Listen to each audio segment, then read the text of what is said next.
Leandro López es diputado nacional, el PRO y Nuevo Compromiso Neuquino. Leandro, ¿cuántos años? ¿Cuántos años? ¿Tengo? ¿Edad? Sí. 37. ¿Cuántos años de diputado? Ninguno, porque No, arranqué sí, ya hace meses. hace algunos meses, pero 37 años de edad, sí. ¿Casado, soltero? Casado ¿Hijos? hace 6 años, tengo una nena de 7 años y un varón de 5.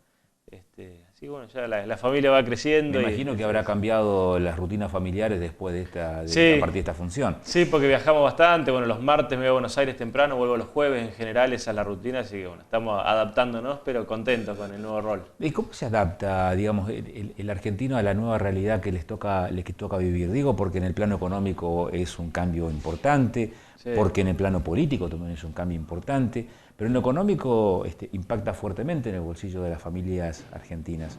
Y en el medio de esto, digamos, una seguidilla de acciones gremiales o sindicales que se están dando por estos días, Sí. y que ponen en tensión ese proyecto de política económica. ¿Cuál es su mirada? A ver, nosotros lo que vemos de Cambiemos, lo que plantea el presidente Macri, es que estamos en un año complicado económicamente, complicado por muchos factores que nosotros atribuimos a la herencia recibida. Venimos de un país que hace 10 años que hay inflación, los precios en los últimos 10 años aumentaron 700%, venimos de una herencia del déficit fiscal más grande de la historia, tenemos 7% de PBI déficit, que significa que el Estado gastaba mucho más de lo que te entraba. Tener déficit es que vos ganés 10 lucas por mes y gastes 15, digamos, en algún momento eso te genera una situación Leandro, complicada. ¿por qué todos los gobiernos reniegan de la herencia? La democracia No, renegó con justa razón, digamos, del gobierno anterior, un gobierno de facto que fue sangriento para la historia de nuestro país y de los argentinos en particular. El menemismo renegó de la economía de no Alfonsín. renegamos y nos hacemos cargo y obviamente hicimos en la campaña y nos hicimos cargo de la Argentina porque creemos que podemos estar muy bien y que tenemos un gran futuro, pero sí tenemos que obviamente explicar la razón de las medidas que tomamos y la gente creo que lo entiende. Yo creo que la gran mayoría de los argentinos sabe que si seguíamos como veníamos íbamos a un colapso, hay una crisis muy profunda.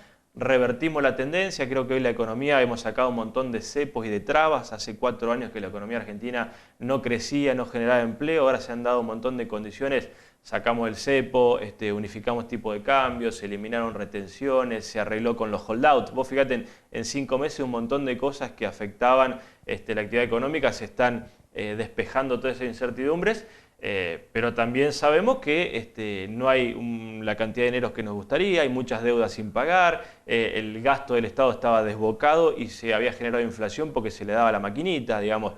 Al tener déficit fiscal que se gastaba más de lo que ingresaba por impuestos, se financiaba ese déficit de la única manera que tenía el gobierno anterior, que era emitiendo dinero. ¿Por qué? Porque nadie le prestaba plata y porque no podía cobrar más impuestos, porque ya estábamos con los impuestos al límite, altísimos, nunca hubo tanta presión impositiva. Entonces, ahora vamos a lograr financiamiento, estamos bajando la emisión monetaria, se van a ir desacelerando la inflación y esperamos llegar a un segundo semestre con indicadores mucho mejores que los que tenemos ahora y arreglando problemas energéticos y actualizando tarifas que estaban desfasadas. Bueno, son cosas que hay que sí o sí ir a la herencia y explicar la herencia porque si no la gente por ahí no ve de dónde surgen todas las medidas que hay que tomar en este año, ¿no? ¿Y qué pasa con todas las prerrogativas, beneficios, asistencia, digamos, a los sectores más desprotegidos de nuestro país? Porque hay toda una visión respecto de que se están perdiendo ese tipo de beneficios o de prerrogativas. Al contrario, se han ampliado. Nosotros vemos en estos 4 o 5 meses, Mauricio Macri ha tomado muchas medidas sociales que le están impactando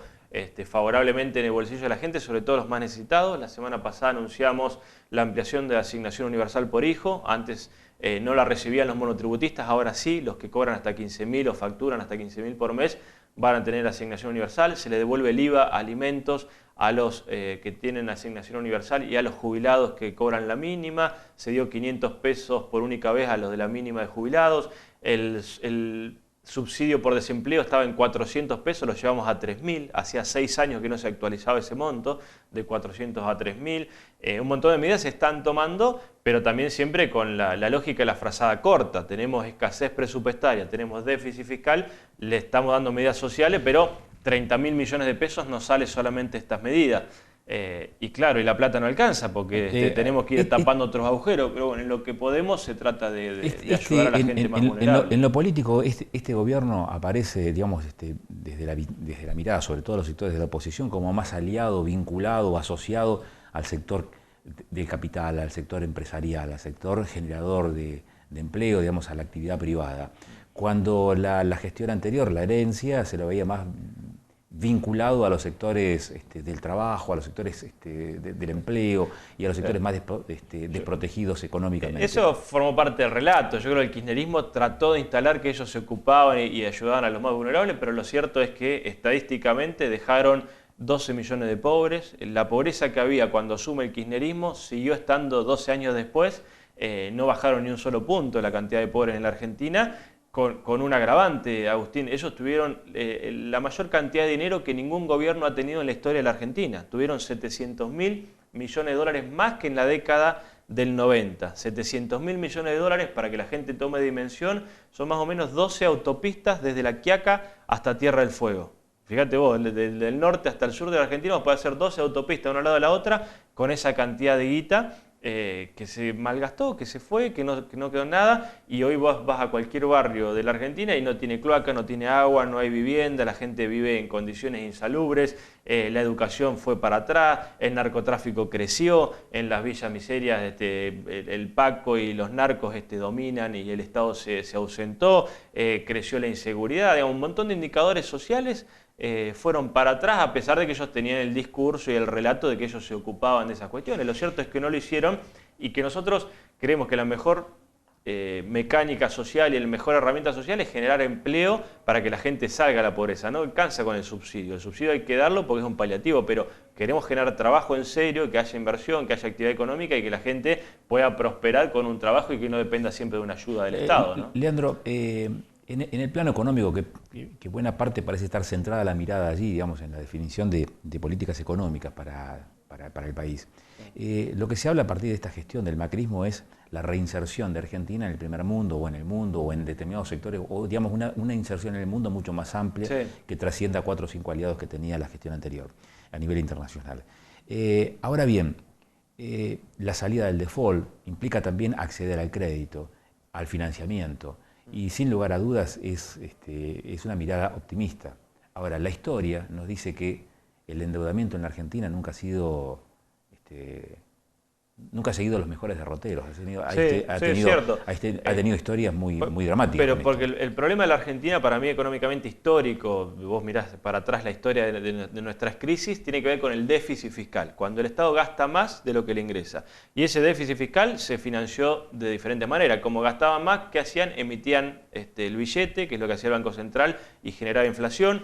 En la década del 90, como no se podía emitir porque estaba la ley de convertibilidad, se endeudaban y pagaban gastos corrientes, y en otras décadas con otras medidas. Pero digo, el endeudamiento en sí no es malo. Estados Unidos, Europa tienen mucho endeudamiento, pero si vos lo utilizás para cosas que generen crecimiento económico, es positivo. Como en tu casa, si vos sacás un crédito para ir al casino o para salir de joda o para gastártela en unas vacaciones, no es un buen endeudamiento. Ahora si sacás crédito para construir tu vivienda o poner un negocio que te genere rentabilidad y ganes plata, es un buen endeudamiento. Todo depende a dónde se lo destina. Nosotros creemos que Argentina puede endeudarse para infraestructura, para generar actividad económica y obviamente hay que combatir el déficit fiscal y generar condiciones de crecimiento económico, que está todo por hacerse. Ayer me contaban en el campo, por ejemplo, forestal. Argentina tiene 1 millón de hectáreas forestadas de bosques implantados. Lo mismo que tiene Uruguay, 1 millón de hectáreas. El potencial argentino es de 30 millones de hectáreas. Fíjate, nosotros estamos en el 3% de todo lo que podríamos hacer en la Argentina solamente en la industria forestal. Y así puedes hablar del agro, puedes hablar de la minería, puedes hablar de la energía. Yo creo que Argentina puede estar mucho mejor si hacemos lo que hay que hacer en materia económica, que es lo que está encarando el gobierno de Macri, y a partir de ahí vamos a derrotar la pobreza. Hemos invertido la mayoría de estos minutos en hablar de cuestiones económicas. Sí. Le pido una reflexión política. Esta gestión, esta administración de gobierno nacional, ¿está en condiciones de revertir la historia en términos de juzgar, condenar y sancionar a quienes desde el gobierno fomentaron o estuvieron implicados en casos de corrupción? Sí, totalmente. Yo creo que es un mandato social que tenemos y una obligación histórica de hacerlo. En En el 83 Alfonsín hizo algo que fue fantástico para los argentinos, que fue el nunca más, ¿no? Hasta esa época, en el 83, los argentinos tolerábamos y aceptábamos que cada cierta cantidad de años los militares tomaban el poder y había golpes y la gente casi lo tomaba como normal. Decía, bueno, volvieron los milicos, cada 6, 7, 10 años había golpe de Estado. Después del 83 ya ningún argentino acepta que para adelante fuera esa o pueda ser esa la salida, ningún problema en nuestro país, y se terminó y se instaló la democracia. Y ahora yo creo que en esta etapa la sociedad argentina tiene que ser el nunca más 2, que el nunca más 2 sea no aceptemos más la corrupción, no haya más impunidad, no haya más políticos enriqueciéndose y tengamos un poder judicial realmente independiente que investigue todas estas cosas. Porque también veníamos los argentinos aceptando la corrupción. Lo cierto es que había la frase roban pero hacen, la gente votaba a los mismos, sabía que algunos se enriquecían pero casi que hacía la vista gorda. Bueno, todo eso creo que ha llegado a un punto final, que la sociedad se cansó y que este gobierno de Mauricio Macri está dando todas las garantías para que eso termine y que sea parte de nuestra historia, que lo estudiemos dentro de algunos años y nos parezca una locura lo que aceptamos hasta ahora y que nunca más lo aceptemos. Así que el nunca más 2 tiene que ser algo que deje como legado de este gobierno, ojalá que lo podamos hacer. Gracias por estos minutos, Leandro. Gracias a vos.